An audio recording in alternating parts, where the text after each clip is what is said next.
Hello, fellow movie watchers. 'Tis I, the Rumpled One. Movies I've watched. The East, with Britt Marlin and Ellen Page. I've seen this one before, but it was worth the watch. It's about these underground groups, the anarchists, and they're getting revenge on the evil corporations. Good flick. The Longest Ride. A cowboy movie. A cowgirl movie. Actually, she wasn't a cowgirl. No big stars in this movie, but it was worth the watch. You know, one of those heartwarming love romance type stories. But actually, there was a big star. I forgot. Alan Alda was in there. He played a good role. The Last Weekend. Patricia Clarkson. Kind of a funny movie. Kids come home for the Labor Day weekend, and it's just one big mess. A couple grown sons. They bring some friends, some co-workers. And it's just, you know, family interaction stuff. Exodus, Gods and Kings, the epic story of Moses. This wasn't as bad as what I thought it was going to be. You know, with all this CGI computer graphics stuff. I usually don't like it in movies, but this one was pretty well done. I have to admit, you know, if you know the story, you know the outcome, but they kind of changed it a little bit. But some pretty cool special effects.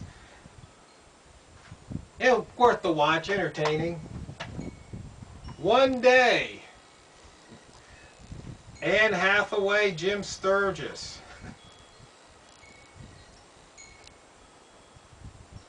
Oh, what can we say about this one? It was a fun movie, worth the watch. I can't really, you know, go all out, but it was entertaining. Dan in Real Life, Steve Carell. Well, if you know Steve Carell and his movies, you know what to expect. It was pretty funny. He's a single dad raising 3 daughters. You know, the dad-daughter interactions. You know, the rebellious teenager. And it's a love story. But another one where they go away for the weekend. Family get together. Some twists and turns. You don't see certain things coming, but it's a pretty good movie.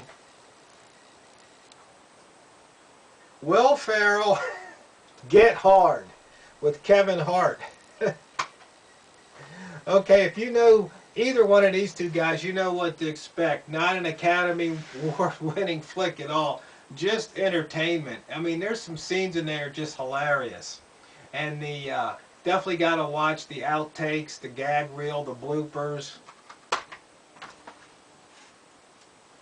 Woman in Gold. Ryan Reynolds. Helen Mirren. This was a really good movie.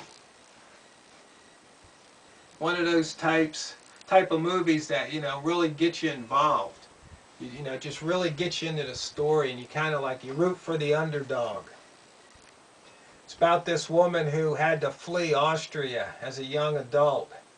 And, of course, the Germans came in and stole their family's property, and she's in the process of trying to recover it. And the government, of course, is stalling.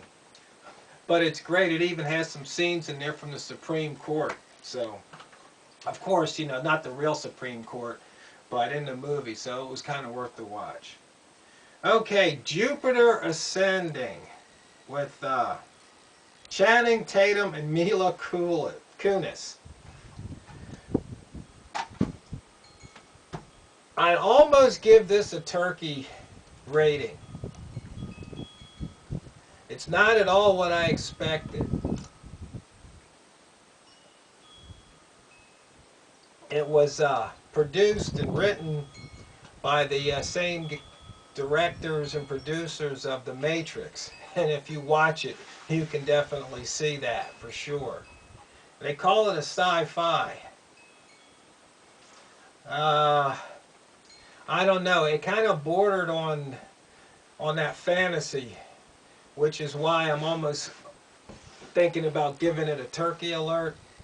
But I mean, it was a pretty cool story all in all, but there's just some things in there that just didn't, I just think they could have done a better job, put it that way. And finally, TV, James Spader in The Blacklist, first season. Really enjoyed this show, that's for sure. He plays a, I guess you would call it a wanted man, who then starts working with the government to catch other wanted people, criminals. Good story. Like I said, I liked it. So, anyway, those are what I watched. This Jupiter Ascending, like I said, almost a turkey, not quite, but I enjoyed them all. I hope you've enjoyed the movies you've been watching lately. And once again, thanks for the comments and thanks for watching my movie reviews. And as always, don't run out of popcorn.